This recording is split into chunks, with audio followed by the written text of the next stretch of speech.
আসসালামু আলাইকুম, welcome back to my new blog থেকে বলছি। আমি আবারও চলে আসলাম নতুন আরেকটি ব্লগ দিয়ে আপনাদের সামনে। আজকে ব্লগটাতে আমি কি করব, আসলে আমাদের লাইফ স্টাইল বলতে আমাদের সংসারে কাজ করব ছাড়া তো আর বিশেষ কিছু থাকে না। প্রত্যেকদিন তো ঘুরতে যাওয়া হয় না, এগুলোই আপনাদের সাথে আমি শেয়ার করব। দেখতে থাকুন, আজকে ভিডিওটা এনজয় করতে থাকুন। আশা করি যদি ভালো লেগে থাকে তাহলে একটু লাইক কমেন্ট শেয়ার করে দিবেন। এই তো ওর আব্বু রসুন নিয়ে আসছিলো 1.5 কেজি। আমরা ঈদের রসুন করা হয় নাই, ভাঙানো হয় না, আগে ছিল। আর আমরা তো গ্রামে গিয়ে ঈদ করছি শ্বশুরের সাথে, গ্রামে ওখানে থেকে মানে গোস্ত টোস্ত খেয়ে আসছে। আর এখানে যতটুকু করছি বাসায় ছিল, হয়ে গেছে আমাদের। তারপরে এখন আমাদের মানে একদম নাই বলতে গেলেই চলে। তারপর আবু 1.5 কেজি রসুন আনছে, ওই রসুনগুলো এখন নিয়ে বসছি কাটার জন্য। আমি কাটতেছি, আর দাওটাও বেশি দাঁড় ছিল না, মানে আমার অনেকটাই কষ্ট হচ্ছিলো এই দাওটা দিয়ে কাটার। অনেক দিন যাবৎ ভাবতেছি দাওটা দাঁড় করবো, ঈদের আগে দাঁড় করার কথা ছিল, কিন্তু বলে কি এটা 120 টাকা, এর জন্য আমি আর করি না। এই যে 1.5 কেজি রসুন আমি একা কাটছি, এখন এটি ধুইতেছি। বলো। আর আমার ছেলে এদিক দিয়ে পড়াশোনা করতেছে। হ্যাঁ বলো। তোমার আব্বুর একটু দেখাও, যাও আমি কাজ করতেছি। জি A B C D E F G H H H.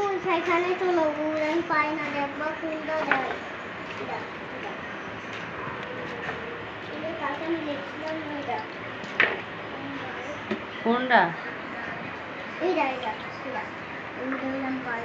J H I J.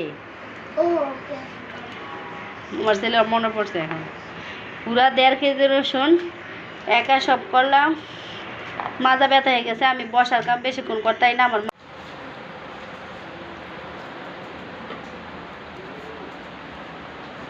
এই যে ব্লান্ডার করবো এখন। আমি একদম ক্লান্ত হয়ে গেছি, ওর আব্বুর বলছি একটু ব্লান্ডার করে দাও, আমি আর পারতেছি না।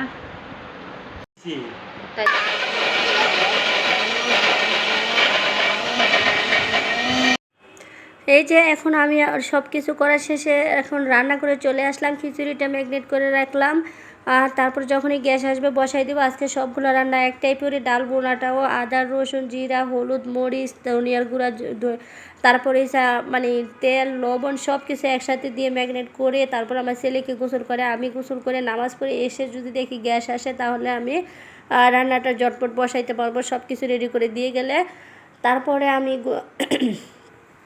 নামাজ পড়ে এসে দেখি গ্যাস চলে আসছে। তারপর ওদিক দিয়ে আলুটা বসাই দিয়েছি, আর এদিক দিয়ে আমি সব খিচুড়িটা রান্না বসাই দিলাম। বসাই দেওয়ার পর এখানে সব কিছুই মানে মোটামুটি রেডি। আর জিহাদ তো আমাকে বারবারই এসে বিরক্ত করতেছে, আম্মু তুমি আমার ফোনটা এখনও তুমি আমাকে দাও না, আমার ফোনের তো চার্জ শেষ হয়ে যাবে, এই অবস্থা। আর শুক্রবারের দিনটা আসলে অনেকটাই মানে রান্নাবান্না একটা ভালো একটা খাবার রেডি করে ঠিক টাইমে খাবো ওরকম হয় না। আমি মানে শুক্রবারের টাইমে আমার আসরের পর হয়ে যায়, দুপুরের খাবারটা খাইতে সারা যায়, আমার আগে রান্নাবান্না থাকে বিদায় আমি ওই খাবারটা খেতে পারি, খেয়ে তারপরে আমি রান্না করার জন্য চলে আসতে পারি। আর যদি খাবার রান্না না থাকতো তাহলে আমার একদম রোজার মতোই থাকা লাগতো, কারণ আমার গ্যাস 9:30টার মধ্যে আমার গ্যাস চলে যায়। আর এত সকালে তো রান্না করলে মানে হয় না। আমি তো আগের দিনে রান্নাটা আমি রেডি করে রাখি দুপুর টাইমেই। এই তো ফাইনালি এখন আমার খিচুড়িটা হয়ে গেছে। আর ওই খিচুড়িটা হইতে হইতে ওদিক দা বাকি যে কাজগুলো আছে সব কাজগুলো আমি মোটামুটি সাইরা নিয়েছি। এই যে আলুটা সিলা নিলাম, আলু মাছ তরকারি রান্না করার জন্য মাছটা ওদিক দিয়ে বাজি বসাই দিয়েছি, আর এদিক দিয়ে খিচুড়িটা হয়ে গেছে। আর আমি অলরেডি কিন্তু বুনা ডালটা রান্না করা আমার শেষ হয়ে গেছে। তারপরে এখন খাবারের জন্য আমি চলে আসবো। জিয়াদকে বলছি খাবার রেডি করার জন্য। এই যে এখানে আমি জলপাই আচার নিয়ে নিয়েছি, লেবু নিয়ে নিয়েছি, শুটকি ভর্তা নিয়ে নিয়েছি, মুরগির হাত পা আর চামড়া এগুলো সব নিয়ে নিয়েছি। তারপরে এই যে এখন খাচ্ছি, আর জিয়াদকে একটা ডিম দিয়েছি খাওয়ার জন্য। মায়ের ছেলে খুব মজা করে আজকের খাবারটা খাইছি। জিয়াদ আবার মোটামুটি বুনা খিচুড়িটা পছন্দ করে, লেটকা খিচুড়িটা জিয়াদে খাইতে চায় না। আজকের ভিডিওটা আপনাদের কাছে আমার কেমন লাগলো, মানে আমার আজকের ভিডিওটা আপনাদের কাছে কেমন লাগছে একটু কমেন্টস করে জানাবেন। আর যদি ভালো লাগে একটু লাইক কমেন্ট শেয়ার করে দিবেন। আজকে ভিডিওটা এই পর্যন্ত, সবাই ভালো থাকবেন, আল্লাহ হাফেজ।